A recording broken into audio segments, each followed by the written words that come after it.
Okay, first showdown hockey. We got a fun one. Boston Philly. Good game last on Sunday. Um, yeah, this one's our first showdown one. I find the hockey showdown ones are playing pretty fun on DraftKings. They're pretty tough. Um, you really gotta. It's either goalie or bust. But I've been having some bad luck with my hockey here. I shouldn't be saying it on a video, but I'm pretty honest. And it's been very average. I've just been middle of the pack. Um, but yeah, I'll start this one off here. I think I came back to one captain choice, and this is all just based off the timing of everything. Um, and for me in this game, it's Pasternak. Um, I mean, you look at he's on his third game back. He's healthy. We aren't really seeing the fatigue set in on teams yet. Which even though because it's really weird. Where some teams are playing like every second night.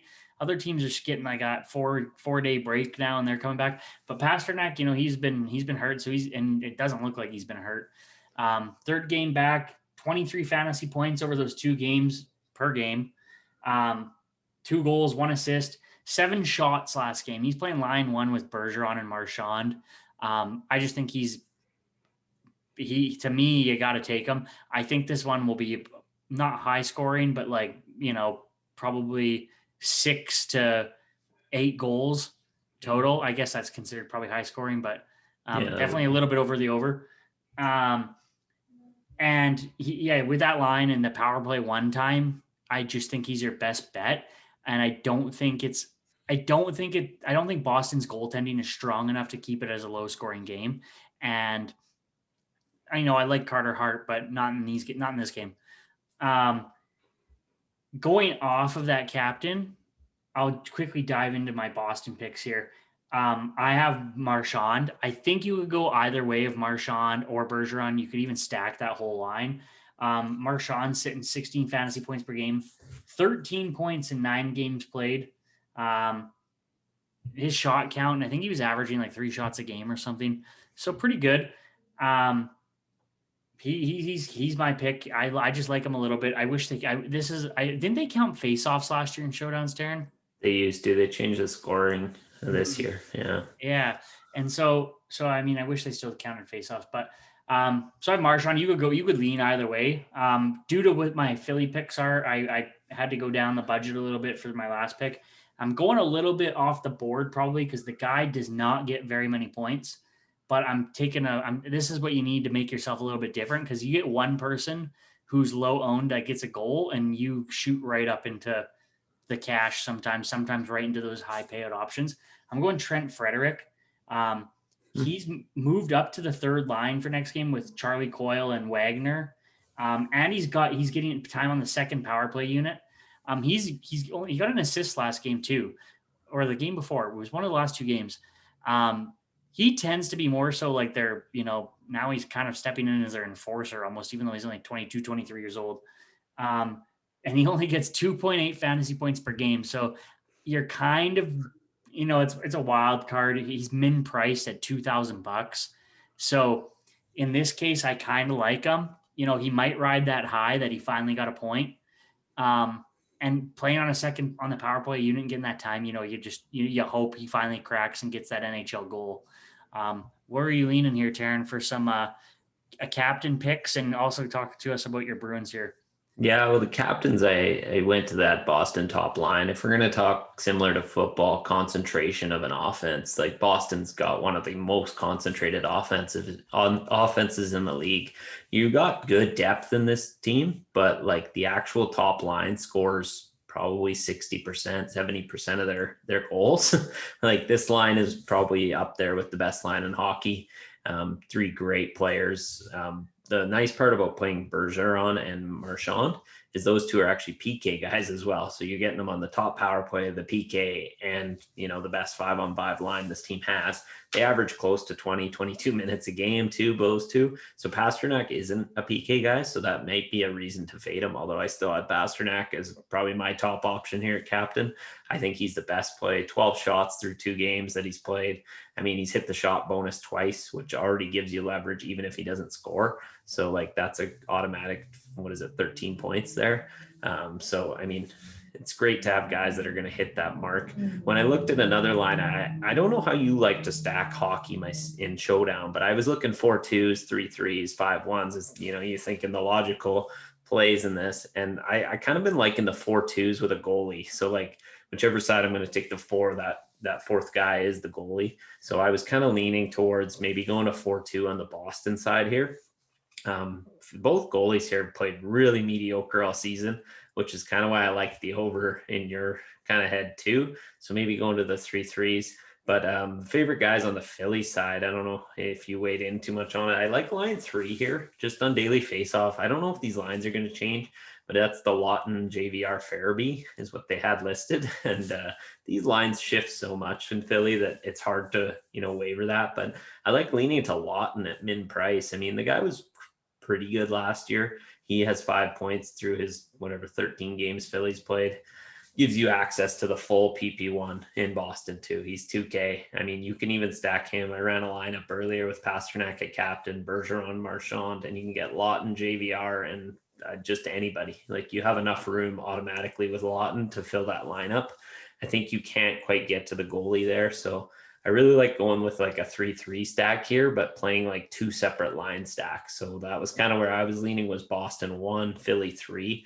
And then sometimes I do 2-1s with the defense to mix it up, being like, I'll do a Pasternak, Bergeron, McAvoy, and then go Lawton, JVR, and Philip Myers maybe, or something a little off to like add a D-man, because those guys can get the shot block bonuses. So you might want to look to that. I think Philly 1 looks pretty ugly with Nolan Patrick on it compared to if it had Couturier or something. I think I'd like it more. He's just been underperforming personally from what I've seen. So I don't like that. And then you can leave money on the table in Showdown was one thing I was going to mention. I don't think you have to spend up, because hockey, like there's so many discounted players that you can kind of run around with who you're going to stack, especially if like line 2 is better than line 1. I think of Montreal right away, where line 3 is the most expensive line in that team versus line 1 being the cheapest out of all of them, but line 1's one of the better lines in hockey. So it's kind of if Montreal keeps playing Vancouver, line 3 is going to soon be the most expensive line in the league. Yeah, that's true. I mean, it's just like when you watch the Oilers now, you got to stack like 9 guys from the Oilers and whatever else you got to fill the thing in. But yeah, what do you like to target? Like I was going to ask you strategy in Showdown. Like, are you a goalie guy? Are you a... I tend to only play, and like I'm bad for this because hockey showdowns are a little bit, obviously, I personally like Showdown better than the full slate. I just think it's more exciting because then I'll watch the whole game, and I don't have to be invested in 8 different games. I've been this year so far, the showdowns I've played, I've all thought were going to be high scoring. So I tend to do 3-3s and just go line, or like I've not really played around and done too much unless I really like the defense. I don't really do a 2-1, 2-1. I might do a 3 and then a 2-1, right? Pick one defenseman. And in those cases, I'm just fading goalies completely, because the thing I've noticed is a goalie can win you and cash you out big time, especially if it's a 3-2 game or something and you expect it to be high scoring. But the moment it's 4-3 or anything over, you're pretty much hooped if you have a goalie, right? Like you might get your way. If you picked a guy who got a goal who was low owned, you still might sneak your way into getting paid. But that's just like the way with hockey that I'm trying to get used to compared to football is like, football, you could have a guy get 2 TDs for you and you might not even sniff any sort of payout, right? Yeah. But in hockey, you could be sitting in the bottom 10% and one of your guys gets a goal and now you're in the cash again. Yeah, it's goals are worth so much in hockey. Yeah, it's bananas. So and with goalies, it tends to be the amount you get per save and the amount you're losing in a goal. Like you really need that win and that less than 4 goals, right? Yeah. So you just got to like kind of ride who's hot and who's not with the tenders, right? Or just do multi lines and hope you get lucky with that one and that one pays out high, right? Yeah, got to hit those key picks. I think you got to hit the goals. That's the most important thing. I didn't touch on my Philly, but it was the same. It's pretty much the same as yours. I have JVR. he's having quite the bounce back season. 13 points in 10 games, 4 assists last game, all because obviously I'll bounce into that, and 12.2 fantasy points per game. Nice. I mean, he's making a lot of money, so it's good that he's having a bounce back year. But yeah, he's I also have Farabee. He's on that same line. First career hat trick last game, but he's also got 8 points in 10 games. Obviously a little bit skewed for last game, but still averaging 10 fantasy points per game. And then you mentioned Lawton. I don't have him, but you have to watch out because I'm not 100% sure if he's in the lineup or not. But Konechny got benched last game. I don't know. I like when these good players get benched because they tend to come out and have a pretty darn good follow-up game. Because especially with a guy like this who still has 8 points in 9 games and is averaging 10.3 fantasy points per game, he doesn't want to be benched long. It's probably going to be a kick in the ass. He might have a meh game next game, but one of these games coming up, he's going to pop off again. And I don't think we see him benched after that again.